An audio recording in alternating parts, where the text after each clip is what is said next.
Eh bien, on commence tout de suite par cette manifestation qu'organise Cap Excellence qui est toujours présente sur le domaine de l'agroalimentaire et de l'agriculture d'une manière générale. Jean-Luc Sévigny, il y a une bonne nouvelle déjà donnée sur ce qui se présente au niveau agricole par rapport au projet de Cap Excellence. On n'était pas venu pour ça, mais visiblement vous y tenez. Juste un petit mot. Juste un petit mot, oui. Une bonne nouvelle, mais bon, certains sont certainement aussi aperçus. Il y a des travaux qui ont commencé sur le site. Hein, je n'en dirai pas plus puisque vous m'avez fait la remarque, puisque ce n'était pas forcément l'objectif, puisqu'il y a une émission qui est prévue la semaine prochaine sur les journées de les journalistes aiment bien les avant-premières. Mais je comprends cette nécessité pour vous de vouloir avoir l'information. On dit avant tout le monde. Avant tout le monde. Bon, alors on va revenir au sujet d'aujourd'hui. On va parler de miel, des plantes mellifères et alimentaires. Alors comment ça s'organise cette journée? Alors c'est vrai que c'est une opération menée par Cap Excellence et les jardins d'excellence. Nous avions déjà eu 2 éditions. Hein. J'étais venu ici même présenter ces 2 éditions.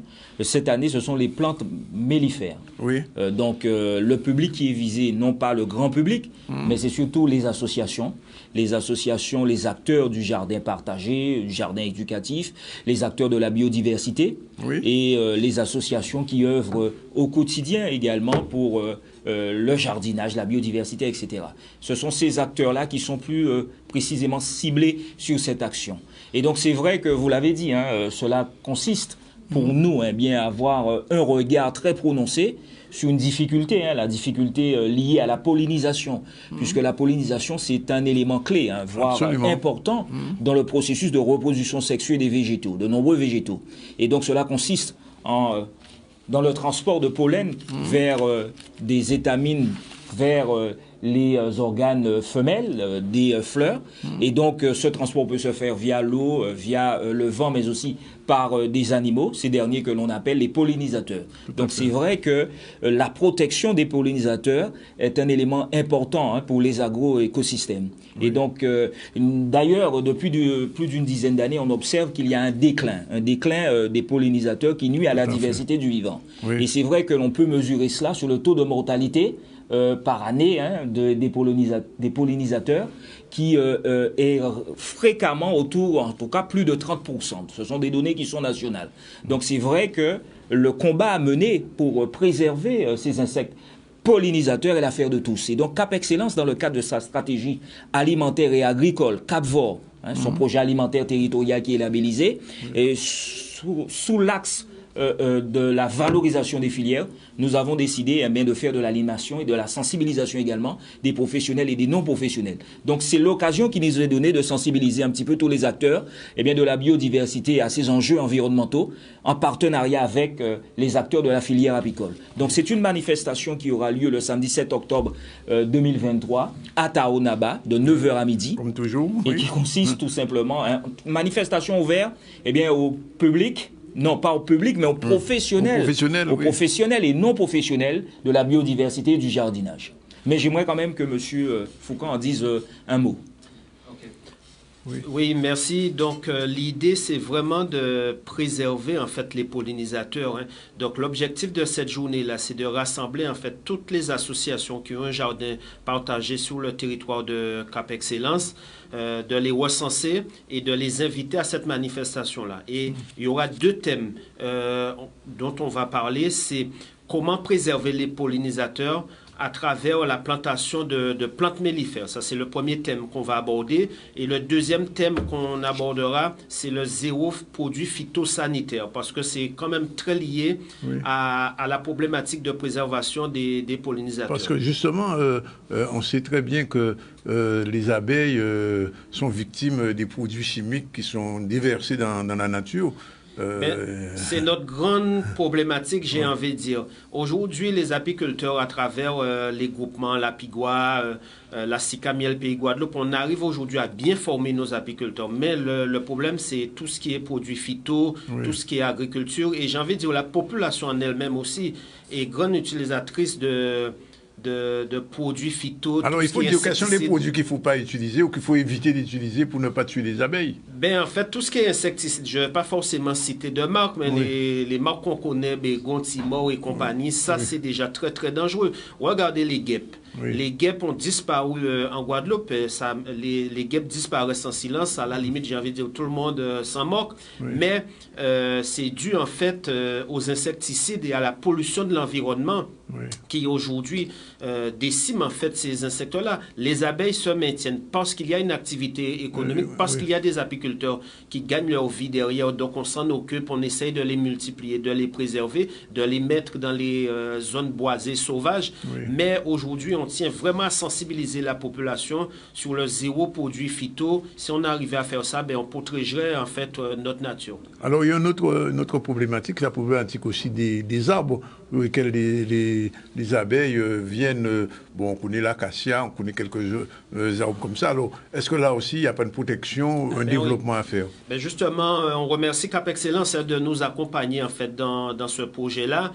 Le projet, c'est de ramener toutes ces associations-là, mais de les sensibiliser. On va planter aussi 7 espèces mellifères le jour de cette manifestation-là au pôle d'accueil de Taonaba. Je rappelle la date, le 7 octobre de 9h à midi.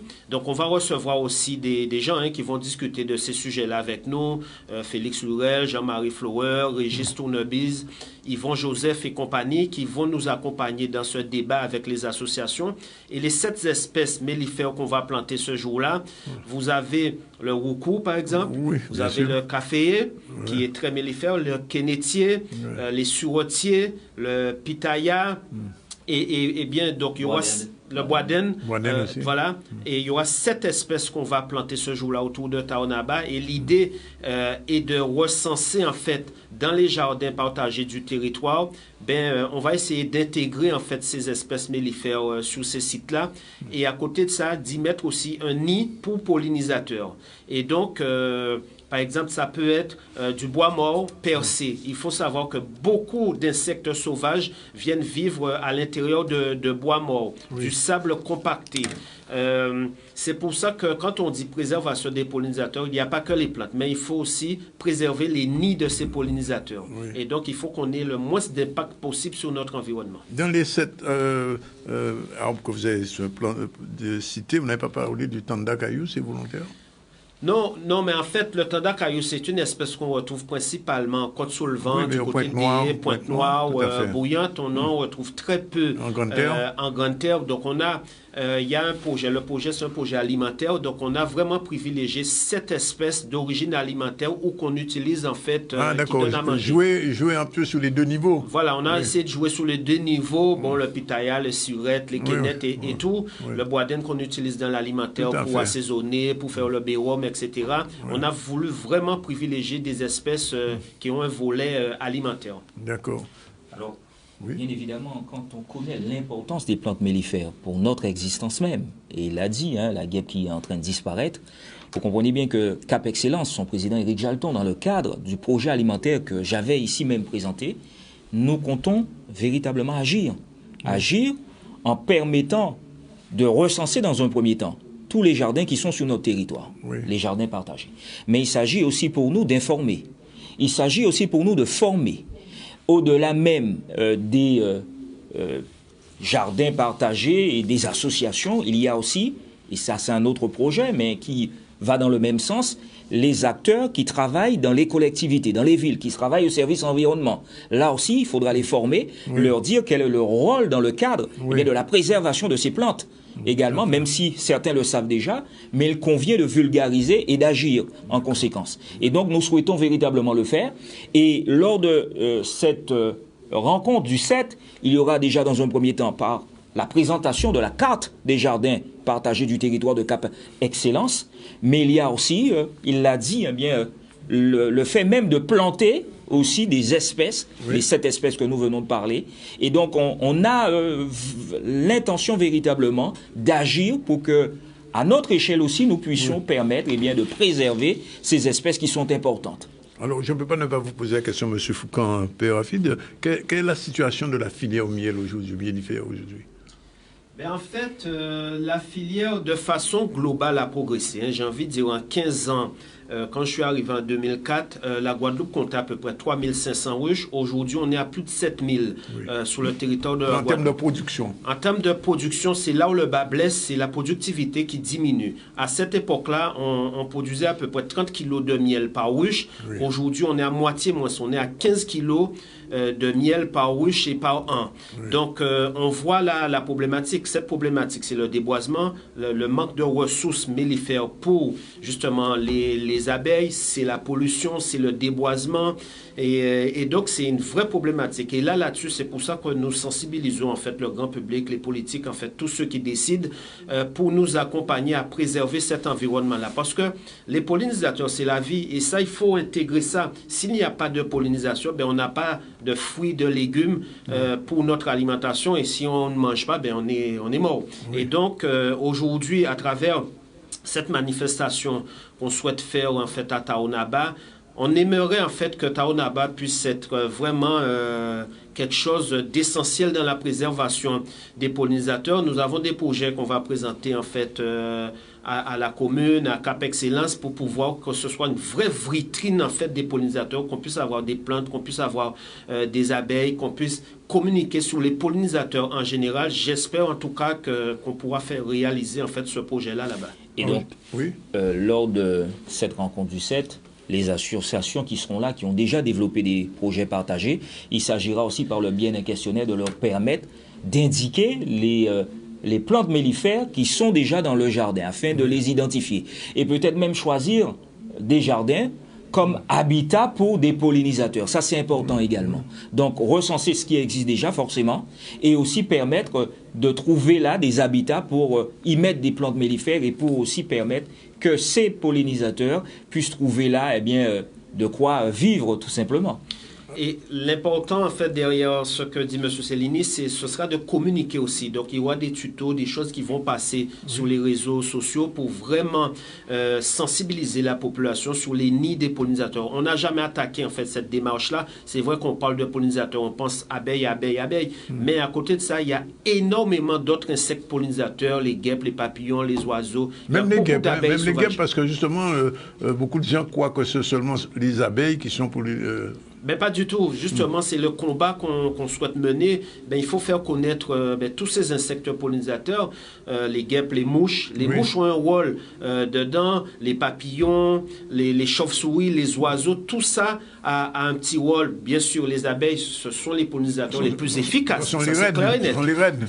Tout à fait. Mais chacun a son rôle dans cela. Et en plus, il y a des espèces d'insectes qui ne pollinisent que certaines espèces spécifiques, que l'abeille ne va pas dessus. Donc, il faut penser à tout le monde quand on parle de pollinisation. Est-ce qu'on peut arriver, enfin, je ne sais pas si c'est un rêve ou une réalité, à ce qu'on importe moins de miel de Saint-Domingue, de Cuba et autres choses, d'autant plus même que j'ai cru comprendre que quelquefois ces miels-là ne sont pas de qualité, alors que des miels de Guadeloupe ont gagné des prix récemment.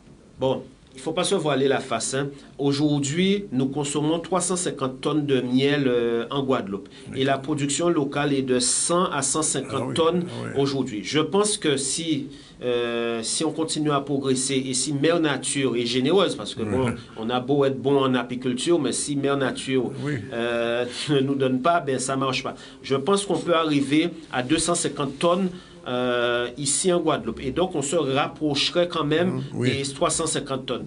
Le problème du miel d'importation, j'ai envie de dire, c'est un faux problème. Il y a un marché, il y a de la demande, ça peut arriver. Le problème, c'est que souvent, ces miels-là sont étiquetés miel de Guadeloupe. Mais oui, c'est ça.